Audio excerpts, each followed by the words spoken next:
Folks, this is the access road coming into the first spot. I thought y'all might enjoy seeing a little bit of the area here. And just to help put everything in context, here's a satellite view of the same area. Okay, this is the access road right here that I'm driving down. And got parking right at the very end. We got a loop right here. All right, the reason I'm coming in here, we've got a clear cut to the north, right here, and a clear cut to the south. I've scouted both of these clear cuts earlier in the year before season started. As a matter of fact, I scouted this one in January, and I found a really nice buck coming through this clear cut.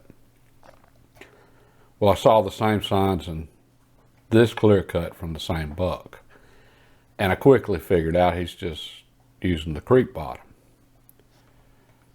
So what I'm doing is I'm coming in on this access road and trying to find a place somewhere in here to where I can actually have a chance at getting him, because this is where he's bedding. He was bedding in this clear cut, but with the pressure now, hunting season, this is all public land. He's not there now, and he's certainly not coming out there in daylight. And the winds really made it tough to hunt this clear cut. So that's what we got going on here. And here's a topo view of the same area. The access road that I'm on is not showing in this view, but it's basically right here. And the two clear cuts that I mentioned, the north clear cut's here, and the southern clear cut's right here. And it kind of, if you look at the topography here, he's not using this area because those are some really steep hills. He could, but again, those are some pretty steep hills. This clear cut, it makes sense because there's a real gentle taper going into the valley. And same way with the north clear cut. It's a really gentle taper coming out of the valley. And deer, they're just like us. They want to take the path of least resistance. So we've got just a natural corridor right here between the two clear cuts. And I'm guessing he's bedding somewhere in all of the thick stuff in here. Right here on top of the ridge, it's pine trees. Okay, this is where the first bottom starts at. I don't know if you can make out any of the hardwoods in there, and there is definitely an elevation drop here.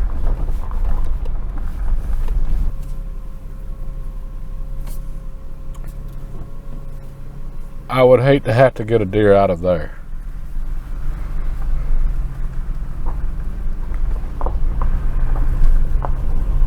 But that's basically what I'm fixing to be hunting. It's luckily on the end of the ridge here, it's not as sharp of a drop off, and it's a lot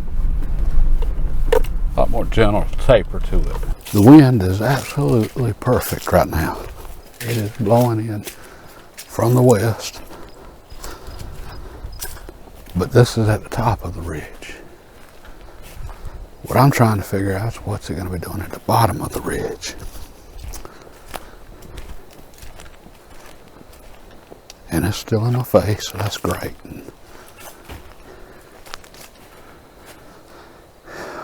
With the logging that was going on recent, the little logging road got opened up, so this is going to be real interesting to see exactly where they were going to on this logging road, because there's not a lot in this bottom to log. They do the logging on the ridges. same time I can see where the logging road here, they opened it up, but it was never really used. So I'm not sure what that's about. And we got a light wind today, so that's really going to help out. Oh, this is looking great. But I'm not planning on getting anything today. I'm planning on scouting this without spooking anything and finding a place I can set up on them. And I was prepared to back out of here and not even come in here if the wind had been wrong. But like I said, right now it is perfect. And there's wind going up the draw behind me. But there's people hunting the other side of it, so I don't even care about that. The deer's not using that. He's in front of me and the wind's in my face. Hey, it's great. All right, folks, this bottom's changed a lot. There's a lot of broken trees. And my guess would be a tornado came in here maybe last spring. But there's a lot of broken trees in here. And I mean some big trees. Well, it's really opened it up in here for growth, which is great. At the same time, it's a lot thicker and less open than it used to be. And so far, I've seen one small rub on a tree. And other than that, I'm just not seeing the signs in here. Now, the clear cut that I'd hunted before, it's right over my left shoulder. And so I'm on the backside of it, and it's great to have another access point. So right now, I'm just going to make a little circle. But yeah, this is some thick stuff in here right now. You're almost as well off bow hunting this as rifle hunting it. It's just that thick.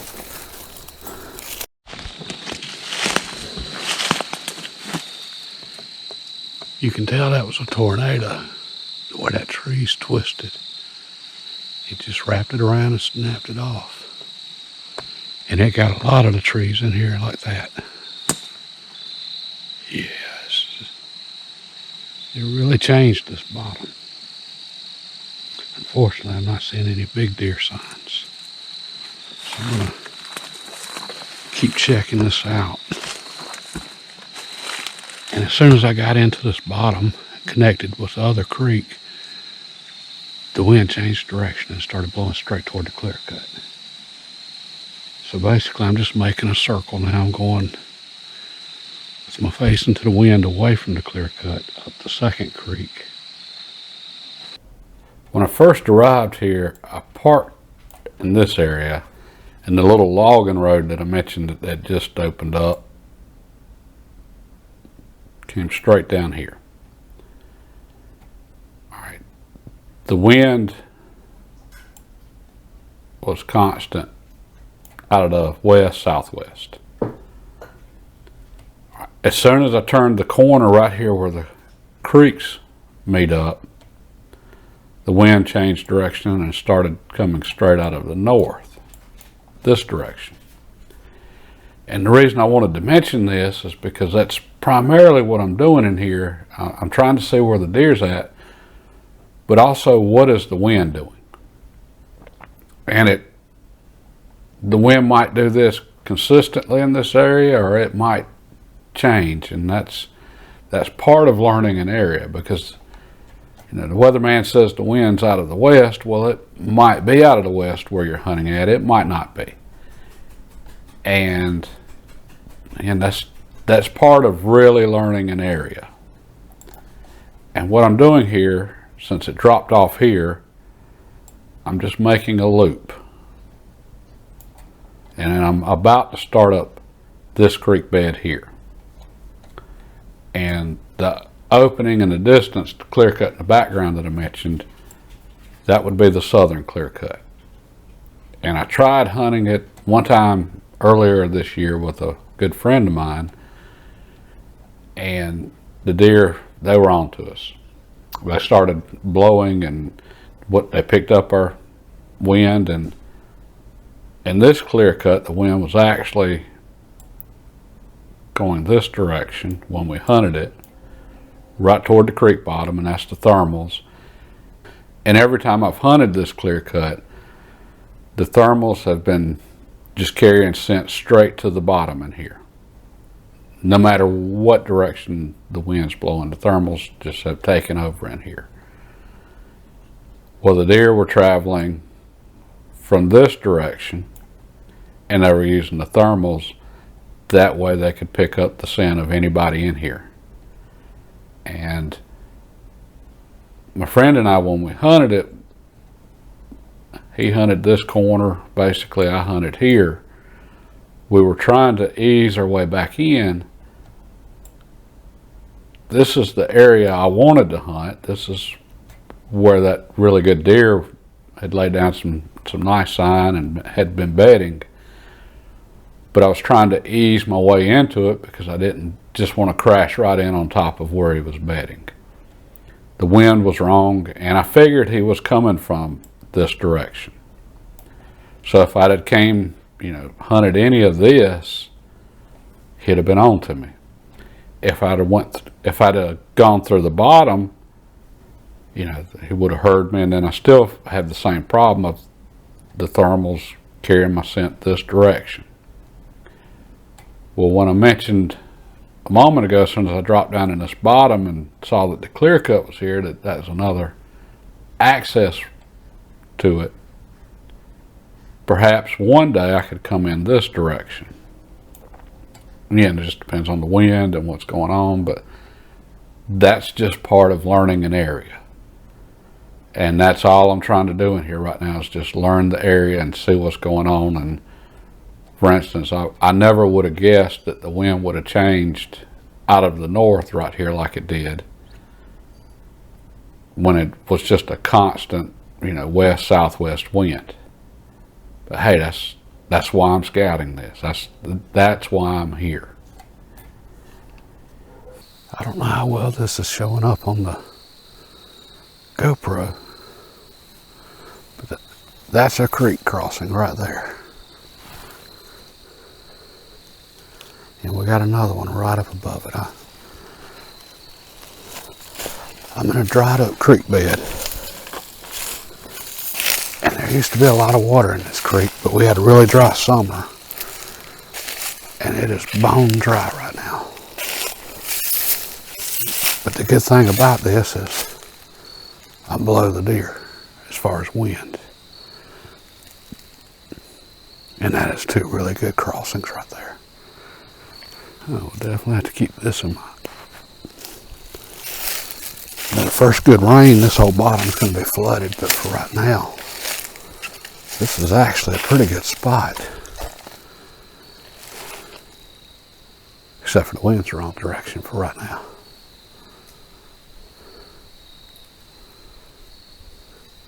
Yeah, I'm definitely liking this. I think I'm just going to make a circle and ease out of here because I don't want to blow them out. I don't mind being in the creek bed because I'm not getting scent everywhere. And first sign of rain is, this scent's gone, but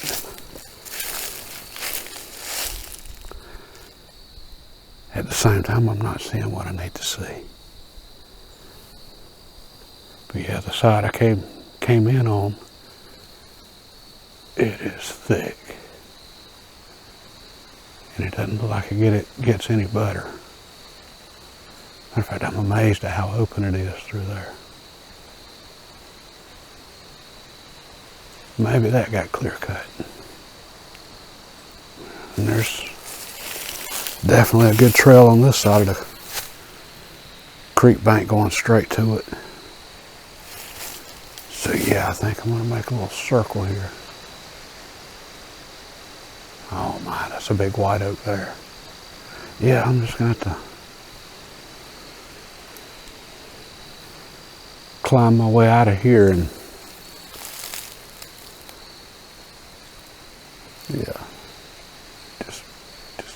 in a circle. I don't think I'm going to see anything to hunt this evening. And they'll be moving before long, and I really don't want to jump them. Again, I'm just trying to ease in and figure out what they're doing.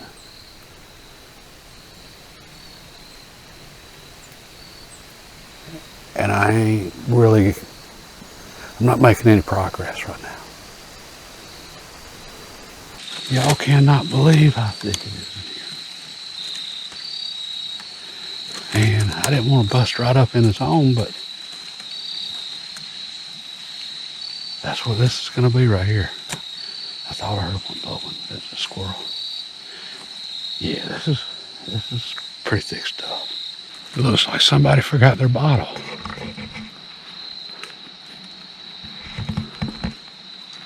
A long time ago. I finally found a scrape. Unfortunately, it's an old one.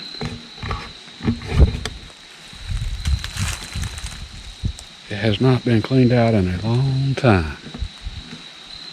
The licking branches broke off.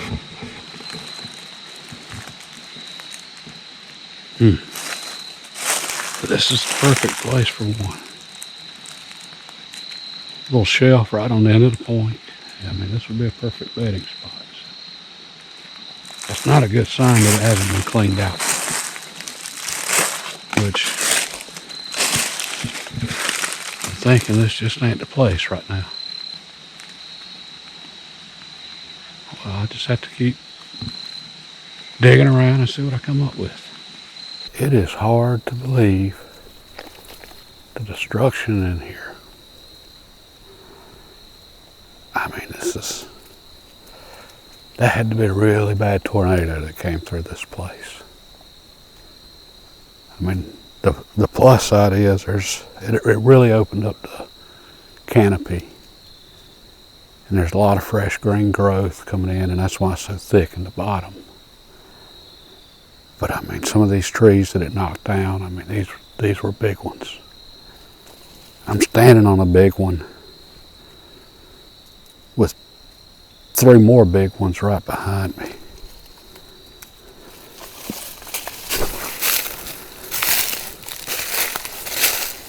And it is just a mess in here right now. It's great for the deer. And again, I have no idea when this happened. The leaves are dead on the trees, so I mean they've been down for a while, but a month ago maybe. Be my guess right now. I mean, this just doesn't look that old. And if that's the case, that would explain why he hadn't been back to that scrape. I mean, that could have been one he made a little over a month ago.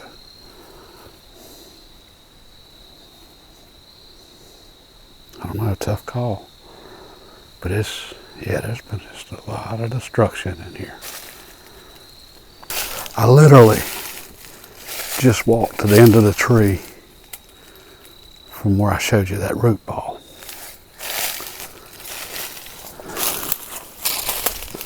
All right, you see the rubs.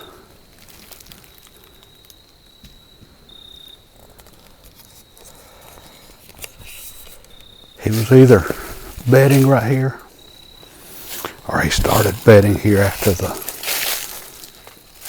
tree came down. All right, that was 3 rubs I see right there.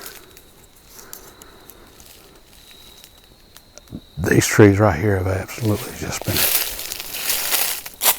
touched up, but I mean, there's one right above it, big signpost rub. And here's one from last year. All right. He was definitely bedding off the end of this point. And he very well still could be. Hard to say. How's that for a rub?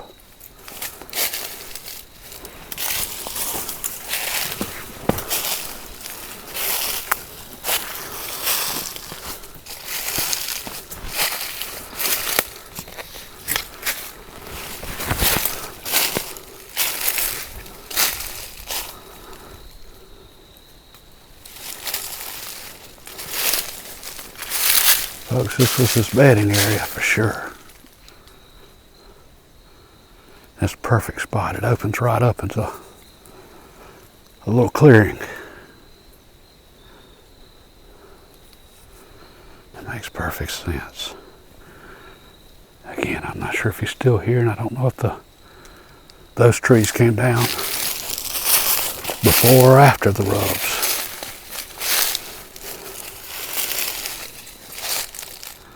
But this was definitely his home.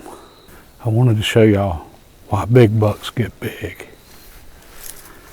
Okay, right over my left shoulder. That's where I was just at. That was the little opening. That's 30 yards to the other side of that little opening. That's where all his rubs were. That's where he's bedding at. Okay, so 40 yards from here.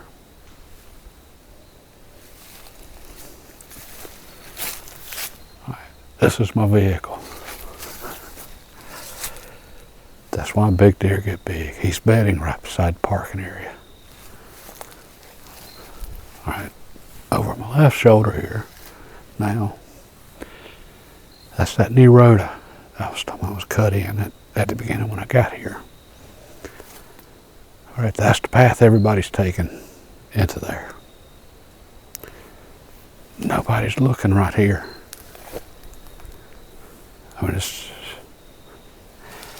All right, so he's on to us before we even get out of the vehicle. He knows you're here before you get here. Hey, that's a big deer. And that's why they're so fun to hunt. And, okay, I waited for the perfect wind. Got it today. It's coming out of the west. Which meant all that right there is actually upwind of me. Well, it's rare that we get a west wind like this. Usually it's north or something along those lines, northeast. That's common. Every now and then it's out of the south or something, but more often than not, though, in this area right here, your thermals take over. All right, this bottom, it drops off, it's cool. And usually, even with the west winds, your thermals are going right down that hill. So not only does he know when you pull up, but 9 out of 10 times, he's going to smell you too, because the thermals are taking your scent straight to him. And again, I don't know if all the destruction in there is from recent. In other words, I don't know if all of his scrapes were after all those trees came down or before.